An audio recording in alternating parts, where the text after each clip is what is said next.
All right, well, thanks for having me today. Yeah, we're just going to briefly walk through what kind of forage options we have here in the state of Wisconsin.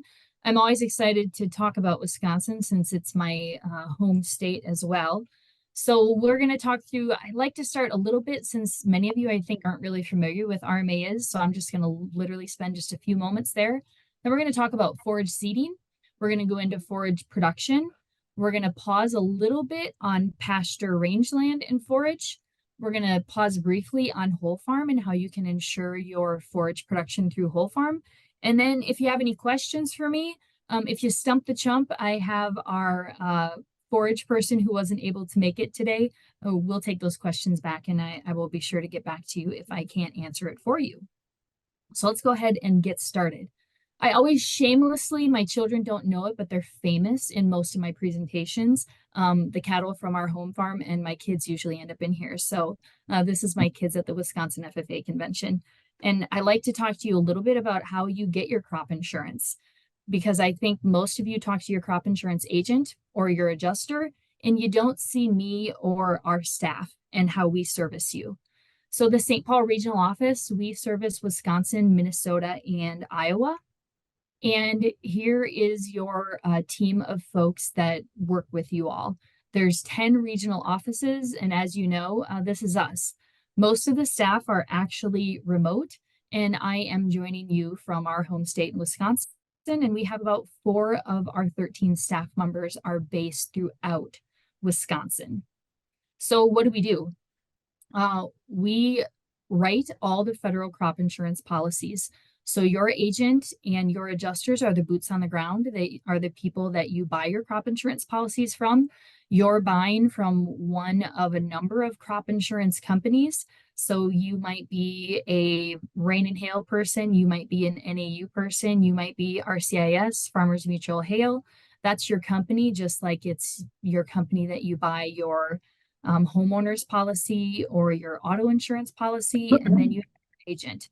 We are your people that are writing all of the rules that Congress has given us that we need to stay within the parameters. So we really appreciate getting to come out here and interact with you on days like today where we get to do education, and where else you might see us is asking you for how can we improve your policy and make it work better for you. So just at a glance, how the regional offices are split up, if you're curious. We're small but mighty because I don't need to tell you that we have a ton of agriculture happening in our 3 states, and that's why we only have 3. We also are complemented by our compliance office. You know, I'm married to a police officer, so I guess I'm not really deterred by the compliance office. They're the folks that if you have any issues, or if you have questions on things and how they're being administered out in the field, they're the folks that you might come into. You might be dealing with our compliance office, and they're a little bit larger. So just briefly, how does crop insurance work? Well, over here at the federal side, at the Department of Agriculture, there's only 450 of us who are writing all the policy and procedure and doing all the education for crop insurance. And then there are 13 crop insurance companies. There's an agreement between us on how they must administer the program. So if any of you are program participants over at Farm Service Agency, where I started my federal career, you get to deal with all the folks at the FSA office. Well, with us, you're dealing, like I said, with your agents and your adjusters. So there's approximately 13,000 agents and 5,000 adjusters. Shameless plug, we're always looking for more adjusters. If you got someone, send them my way, and I'd be happy to hook you up with any of our companies who are always looking for new adjusters. And then there's many of you, over 1 million of our producers. And I always say I do what I do because I'm a 5th generation farmer's daughter. And I'd like to think that we make our decisions every day based upon what all you all are doing on your farms. So let's get into it, shall we? So we've got a couple different policies we're going to talk about today. And the first one is forage seeding. So just briefly, what is forage seeding? It's literally a dollar amount of insurance, and this is the beginning policy. So when you are first out there planting the forage, or the first year of establishment, this is the policy that you're going to want to pick up. It's not for any kind of forage that's grown with the intent to be grazed. We do have a policy for that we're going to talk about here in a little bit. So it can't be grazed at any time during the insurance period. It's insurable as fall seeded if you're planting it after June 30th or spring seeded if before. Now, when you plant it is going to depend on when you buy your policy. So fall seeded means you have to buy it by September 30th, and spring seeded means you're going to want to buy it by March 15th. We do have replant payments, and then we have end of insurance dates depending on when your seeding date is. How do you insure it, or what can you insure? So these are our insurable types of forage for forage seeding in Iowa, Minnesota, or Wisconsin. I won't read these to you. They're up here on the screen for you, but just know that you can have alfalfa mix, you can have red clover, and you can have that pure alfalfa. So the biggest thing I like to tell people, and my dad is the worst at this, I always say that he's a really great farmer, and actually he's a former certified crop consultant and ran the agronomy plant in our town for many years. If you have a question on your forage seeding, the best relationship you have is with your agent and your adjuster. So if you have a question on that stand, make your call and make your call early so that your adjuster can get out there and you can make sure that if you're eligible for a replant or if that stand is not coming back up, that you get your insurance company out there and you get your coverage. The biggest thing that I've worked for crop insurance, not that long, only for 10 years, but I did step out and work for a company for a couple years. And I saw way too many producers who said, you know what? I got a cutting off it. It's good enough. Well, you might get a cutting off it, but you still might be eligible for an indemnity. And we're here to make you whole, to make sure that you have that forage there for that year and future years for your livestock. So I'll step off my soapbox with forage seeding. Just make sure that you make that call to your adjuster and they take a look and make sure that your stand is adequate. We like to give you a little bit of an example of how it looks. So in this example, they chose a 75% coverage level, and the max dollar amount that you could choose is $284. It's a 100-acre stand, and they had 30 acres that was a 100% adequate stand. 26 of those acres was at a 60% adequate stand, and 44 acres was at a 50% adequate stand. So there's a lot of math going on here. So let's walk through it. The 100 acres is valued at the $213 is the amount of insurance per acre for the value that you chose. So the liability on that stand is $21,300. So then remembering over on the left-hand side, we've got those different levels of the adequate stand.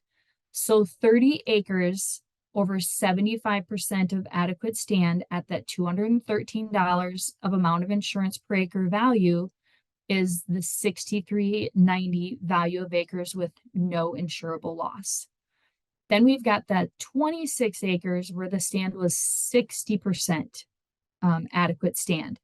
So here we've got a value of $2,700 roughly with partial insurable losses. Then we're getting down into that 44 acres where it was only a 50% adequate stand. So you've got your value of your acres with no insurable losses, your value of your acres with partial insurable losses, and then your established value. So your value is coming out to be $9,159. And folks, I am jumping over stuff because I don't want to insult your intelligence. I know that you can read. So your liability from the top column is your liability, or the value of that acreage, was $21,300. The established value, when that adjuster came out, they established the value at $9,159. That gives you a $12,000 indemnity. The takeaway that I'd like you to take from here is if you buy forage seeding insurance, always have your adjuster come out and take a look at your stand. It's better to have them look at it and make sure that your stand is adequate and than to go ahead and take that cutting, and you might have a stand that could have had replant eligibility down the road. We're here to make sure that you can continue farming in the future. We're in livestock country, and we know that you really rely on your forage. So we have an illustration here of the fall and spring final planting dates. So depending on where you live in Wisconsin, those are different. So again, I won't read these to you, but just know obviously in the north, the dates are a little bit different than the south. And so if you have any questions on these, reach out to us, and I have provided for you some links as well that will help you know where you can go look online and find these dates. Forage production. So as you move through the cycle of forage, you've got our forage seeding, which is the initial year of establishment, and then forage production as hopefully that stand continues to grow. So you've got two options here. So you've got two forks in the road, and the first one is you've got actual production history. So this provides that protection against that yield loss following that year of establishment. So once you get out of forage seeding, then you're transitioning into these forage production policies. Keep talking about adequate stand because that's really important. So that adequate stand will be looked at by your insurance company at the beginning of the insurance period. And that's going to depend on when that stand was seeded. So it's going to be October 16th for the calendar year following the year of seeding for that fall seeded forage. And then it's going to be May 22nd for the calendar year following the year of seeding for that spring seeded forage. So there's always some crop age limitations. And if you go to our website, those will be listed for you, or that's what your agent's for. Your agent can ask you when when your forage has aged out and you need to reseed. Again, this is not grown with the intent to be grazed, and it's not grazed at any time during the insurance period, with the exception of winter dormancy. We're fine with you putting cattle on it over the winter. If you want to buy a forage production policy, you need to buy that by September 30th.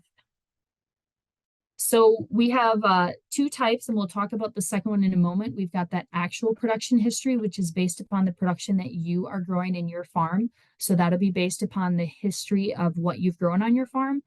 Or we've got the area, and that'll be based on the county, or if we don't have enough production for your county, the surrounding counties.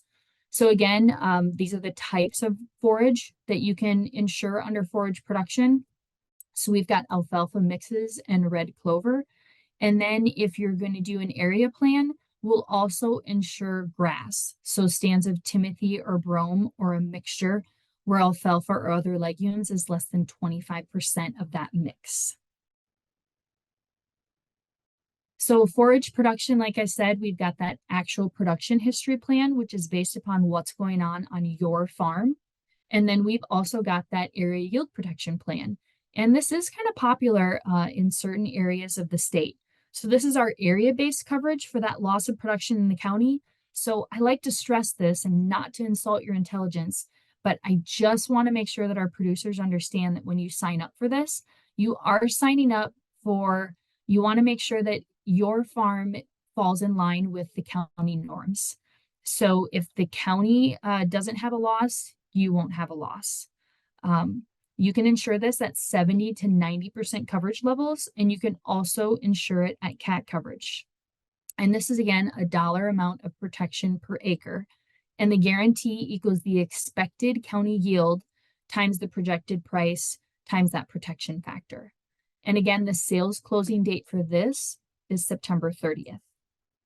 So let's look at an example here. So your producer's yield is 4.2 tons. You elect a 75% coverage level. And I'm sorry, this is an APH example. Your price selection, you choose 100% of the price selection. So you want 100% of that $185 value. And it's another 100-acre field. So if we walk through the math, the 4.2 tons times 75% of that gives us a 3.15 tons per acre guarantee. If we've got 2.3 actual tons produced times the 0.85 ton per, that gives us a 0.85 ton per acre loss. Our price selection, we chose 100% of that $185 price selection, gives us an indemnity of $157.25 per acre. If that's all the way through the 100 acres, the potential indemnity here is a little over $15,000. So let's look at a area-based plan of insurance example. So with the area-based plan of insurance, all things are going to be the same here. We still got a 75% coverage level. We've still got 100 acres. We've still got 4.43 tons expected.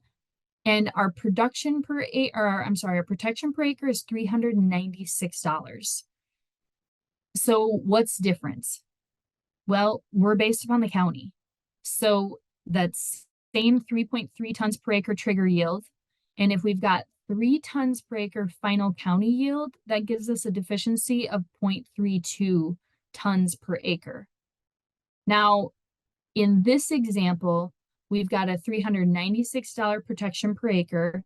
With our payment factor and the math times 100 acres, we've still got an indemnity, but it's slightly less.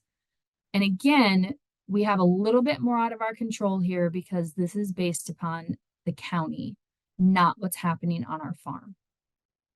So all things to discuss with your agent and what you think the best plan for your farm would be. Pamela, this is Josh. Yeah. Could I ask a quick question that may be on some of our listeners' minds? Yeah, ask away. So back to that APH for forage, how is that on-farm yield calculated, to be used in that formula? So I thought that you guys might ask this question. So the question is, how do you your on-farm yield? So when you guys report that to us, how are we calculating that for you? Is that the question? Correct. Yeah, correct. On the county policy, I'm assuming there's something else in play to calculate that. But, when we're looking at our own specific farm with grain production, we're doing some type of, we're calculating loads and we're measuring grain bins and such. So I'm just curious on the forage side, how we would measure that. So on our forage side, how we can measure this is, I can tell you, and this is my limited experience when I was working for the AIP side, most of the time this was calculated by an adjuster coming out and measuring whatever production you had that forage, whatever form you had that forage in. Okay, that helps. And agents out here might be cringing that I'm telling you that, because I do know that that was a huge load on our adjusters. But that is I know how the agents that insured in my book of business, how they got that tons per acre. And there's farms that are weighing loads, coming in from the field for their own record keeping and such. So, maybe depending on the farm and then the way the forage is stored, there may be, like you said, more or less effort to get that actual. And if you have that, if you are a farm that you are weighing those, we can use those farm. And I know it depends on, where you're at and what size your farm is that you might have those on-farm tools. So if you have that on your farm, we can use your farm stored production weights. If you don't have that, the conversation is typically having the adjuster come out and do the measurement for you. That's a really great question. Thank you for segmenting just a minute there. We'll let you get back to the rest of your talk. No, appreciate it.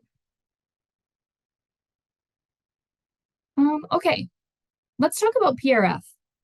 So I want to be clear, as you probably know, my job is not to sell, which is part of the reason why I came over to the government, because I really like you guys and I feel skeevy having to sell, even though I think I appreciate those that do it. But I segue into that by saying, I really feel like this is an underutilized policy in our region. So pasture, rangeland, forage. What I've been telling you previously is you can't graze it. You can't graze it. You can't graze it. Well, here is a policy that is utilized for those of you that are out there grazing. So this provides coverage for loss of perennial pasture or rangeland or forage to feed your livestock due to a lack of precipitation. So this is also an area-based plan of insurance. And I really want to be clear on this. It's an area-based plan of insurance, and it is, like we've talked about, a rainfall index. So it's not necessarily based upon the rain that is falling on your farm. So payments are based upon a precipitation for the grid where your operation is located and for time periods that you elect. So you want to look at time periods that you feel are going to be the best and most productive, or that you need the most rainfall, or that it would be most detrimental to your operation if you didn't get that rainfall or rainfall was lacking. You can elect to insure all or a portion of your insurable acreage in the county. And the sales closing date for this was December 1st. So I am educating you for future years here. So insurable crop and acreage must be grown at the intended use of haying or grazing, and you must report it as such on your acreage report. It's got to be located on insurable acreage that was initially planted prior to July 1 of the previous crop year. So we are looking for that established planting.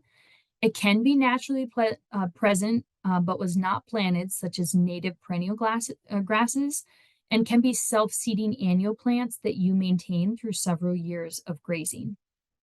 There's all kinds of tools out there for PRF, and I'm going to talk in a little bit here in a moment about something we have coming up. If you want to get more educated on PRF, there's all kinds of tools on our webpage, and our PRF guru is actually coming to Wisconsin next week if you wanted to hear him speak. So for pasture, rangeland, and forage, we have a support tool online that would show you what the grids are. So this is not based upon your typical farm field tract. The country is broken out into actual square grids, and you choose the grids that you want to insure. There's historical indexes for the rainfall, and there's a decision support tool. So this is something that I would really encourage you to go to our webpage and ask questions about and really get educated on it, because I really feel like it's something that could be a great tool for all of our producers that have hay ground or that are grazing. And then I just feel we haven't done a great job. When I say we, it's we here at RMA, educating you on the availability of it. So ask us questions and come out and see our expert on it next week. Coming around to the end here, I know that I'm going to transition over to Paul. We've got whole farm and micro farm also. So this is the holistic look at your farm. And we've been really talking a lot about this lately. And if you would like to insure your forage and insure it with everything else on your farm, this is a really great option for you. So this provides revenue coverage for all your commodities, including your animals and animal products under one policy. We also rolled out microfarm new in 2022. So this is less paperwork requirements than whole farm, and it's designed for our smaller operations. So honestly, I feel like it's a really great fit for Wisconsin, because I know in Wisconsin, we still have some really big farms, but we also have a lot of really small farms. So micro farms are a really great option if you're a little bit smaller farm. It requires a little bit less paperwork. And this would be an option for a sales closing date that's coming up if you wanted to insure your forage, because our whole farm sales closing date is coming up March 15th, and micro farm is coming up April 15th. During the last year, we did what we call another road show for this. And so we've done a lot of education and outreach, trying to make sure that our agents had the knowledge that they needed to give you information on this. And along with that, we have a lot of really great resources on our webpage. Hopefully that at your leisure, you can go get some education and knowledge on how whole farm and micro farm work. And so that's what this link is. I would encourage you to go look at it and just find out more about if you think you'd be interested in possibly looking at insuring your farm under one policy. In transition, I want to put a shameless plug that next week we are doing our livestock roadshow. You may or may not be a livestock operation, and if you're not, this would still be a place for you to come. Our livestock roadshow in Wisconsin is in Manitowoc at the Farm Wisconsin Discovery Center, which I, for one, as a former ag teacher, am super excited about that is our venue. we are going to be talking about not only our livestock insurance offerings, but we're going to be talking about pasture, rangeland, and forage, which I know I gave you a really short blurb about here. Our person from our headquarters office in Kansas City is coming out, and Mike Salige is a really good friend of mine. I used to work in RMA Kansas City, and he was my cube mate, and he's just super knowledgeable. And he's going to come out and do almost an hour-long presentation on PRF. Along with that, actually, some of our UW Extension partners are going to come out and talk to you about farm and succession estate planning, and we'd love to have you. We'd love to have you be there. Fingers crossed, it looks like it might not snow. I think that's all I have for you. If you guys have any questions on forage. Thank you. Thank you, Pamela. You did an excellent job kicking off our Focus on Forage program for the year. I have a couple questions that came in, and then if others want to include questions in the chat, will you be able to kind of keep an eye on that and answer those as we go on? Okay, thank you. One of the questions that came in is in regards to the crops for the seeding insurance. There was alfalfa and red clover, but there wasn't any grass type forages on the seeding insurance side. Was there a thought or a reason maybe for that? I don't want to misspeak, so let me double check that while Paul is going and make sure that you can't have a grass mixture. Are you okay with that? Most definitely. Okay. Most definitely. Yep. Thank you. And there are a few more questions coming in as well here. I'll let you take a peek at those.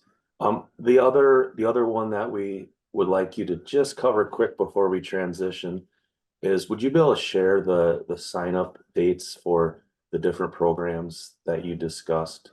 Just kind of Yeah. quick as a once over for us. Yeah. So I'll briefly go back. It's great and terrible timing. Most of our sign up dates are past. I hate to tell you guys that. So PRF, December 1, if you want to sign up for pasture, rangeland, forage. This is if you are haying or grazing. That's a good fit for you. If you're forage production, sales closing date is September 30th. Forage production is established forage. This is not the initial year. If you're forage seeding, we have two different dates. So if you're fall seeded, that's seeded after June 30th, it's a September 30th sales closing. If you're spring seeded, your date is coming up, and that is a March 15th sales closing. And if somebody else wants those, I can drop them in the chat too while Paul's speaking. Wonderful. And I'll drop some links to our fact sheets in the chat as well. Perfect. That's wonderful. That answers the questions we have at the moment. There are a few more in the chat, but due to time, I'll let you take a peek at those. I do see that they were sent to everyone, so you should be able to see those, Pamela. Okay. Thank you again for joining us. All right. Thanks for having me. Appreciate it.